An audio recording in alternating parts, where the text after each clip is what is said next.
Hey guys, this is Logan with YuGiOh Gaming. I just got top 8 at the Lexington, Kentucky Regional with my Frog Tearlament deck. Go over my matchups really quick. I played 3 Sprite, 3 Tearlament, 1 Drytron, 1 Flunderies. It was an 8-round event. And the only thing I lost to was the mirror match. And he was actually like playing the frogs and stuff too.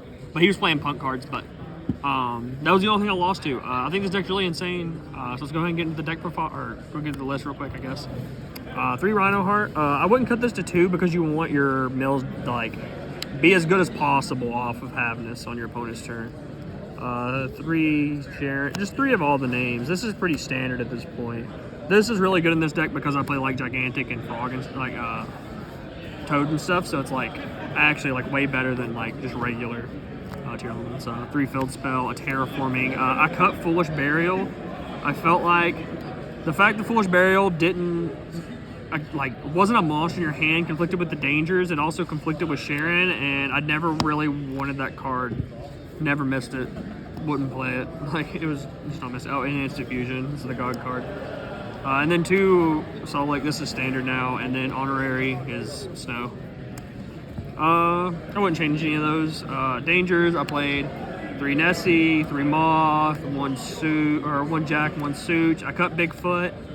I know people were saying they didn't want this because of the mirror match or whatever. I just kind of said, you better have it. The fact that this card's a level 4, it's a dark with a different type to make Curious, which I don't make Curious that often, but I make it like every other game probably. It's just super huge, and Dweller is just so oppressive that like I wanted to be able to make Dweller if I played a mirror match. So it's all the dangers.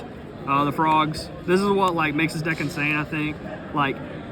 I think people underestimate how good these cards are playing into hand traps. That's the reason I played them. I felt like after the last YCS that so many people were going to be on hand traps. I tried every version of Tier. I literally tried the Poke deck. I tried this deck with Punk.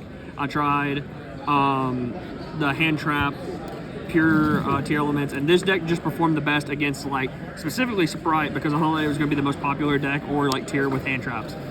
And one of the Tier I did played a bunch of hand traps. So, and like this card just helped me play around Nib all day. Like if you summon a danger, summon this, you can force them to Nib before, and then start doing all your Tier combos.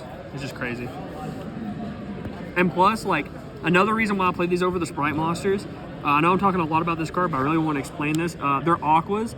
And I feel like the Sprite monsters, like, yeah, they help you out Mystic Mine, but like these cards have so much synergy with the deck, being able to bounce dangers, being Aquas. If you draw it with Rhino Heart or multiples, you can always pitch them special summon, make Kikalas with them. The cards are just crazy in this deck. Then I decided I needed to play hand traps. So I decided to like go with what Jesse was playing. I played 3 Nib, 3 Imperm. I felt like in the mirror match, you just need to stop Dweller. I did Imperm a Dweller today. He did it during my standby. Or he changed to Sharon. I activated Sharon. He changed Dweller. I Impermed it. And it won me the game. And Nib was crazy. And then I also played 3 Super Poly. This was probably the best card in my deck. I feel like this card's way better than like Dark Roller No More and Draw Plant and stuff just because it's so good going first. And like it's still like good going second, like especially against Sprite. Like if you draw this against Sprite, you break their board like every time. And the last 2 cards in my deck, I know this probably is going to be like a little sus to people, but I played 2 Desires. I know people are going to say, oh, what if you banish your 1 Ronin? Like you can just play a regular Tier deck, and a lot of times you can still end on Toad with like Swap Frog and like Merly. And this card is just so powerful with the danger monsters and so good going second. I just wanted it in my deck. And like I banished 3 Merly 1 game off of this and just still won because the deck's just so powerful. It's 43. I just couldn't cut it. I wanted to play the Desires, and I didn't want to play I didn't find any cards I wanted to cut. Extra deck, 2 Kick Hollows. One of this is a flex spot, but 2 times today this got smashered, and the second one came up. So I'm happy I played the 2. Then I played this is just standard fusions at this point. Kaleido Heart, Garura, Mud Dragon, and one Stapelia. All of these come up. You make these all the time, obviously. Then this is what like sets my deck apart. I feel like I have like in a simplified game state, I have such a powerful play compared to like a lot of the other decks. Like my darks are so much better than like a lot of the other like just regular like tiers darks because you make this with their Merly or their blue, and then you end with like a Splite board after they like hand trapped you twice or like you played through all the interruptions. It's actually just insane. And the fact that Toad can add back Rhino Heart as follow-up's really good too. Redoer, Dweller. We don't end on Dweller blind because you end on the board with Redoer and Toad because it's not super polyable. But if you know you're playing against the mirror, you keep the frog stuff in, but you just end on Dweller. And you use a lot of times you use the frog stuff to link climb. And then in the grind game, obviously in the mirror, like when you get to simplified, you just make Toad. So yeah. Links, double Elf, it's required from one of the combos. It's also just really good in the grind game. Dart, Curious, and Zoroboros, or Zeroboros. I made him once, he was good. I wouldn't change anything in the extra deck. I didn't miss a single card, so. Side deck, 3 cherries, 3 Gamma, 1 driver. This was the best card in my side deck. This card was okay, I only drew it once and it just like, it won me the game, but I didn't draw it a lot, which sucked. I played the Jesse package, I guess. The 3 Spooky Dogwood and the Grave Dragon. This was like Maxi one game. I played against Rytron, and he basically just passed because he would have gave me 1,000,000 life points, and like his board wouldn't even have been that strong.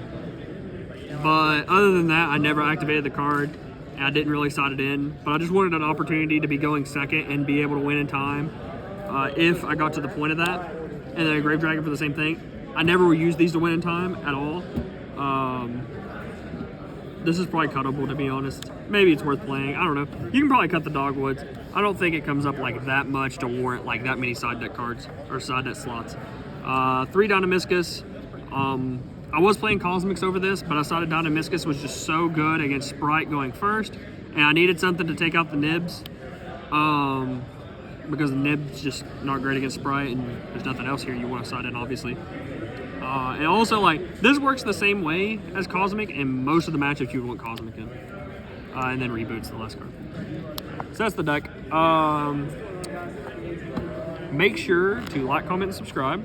And I have a couple shout-outs. Shout out to YuGiOh Gaming. 3 of us got top 8 today. Me, Tavion, and Aaron, wherever he's at. A lot of us bubbled. 2 of our people bubbled. Like if they won the last round, the people that beat them got top cut. So that's crazy. Shout out to CM Game. Shout out to Goo. Shout out to Isaiah. Shout out to Gage. Shout out to just everyone. Make sure you check out our 3v3 event at Cedar Bluff, Knoxville. It's next weekend. So 24th, September 24th. So yeah, thanks guys.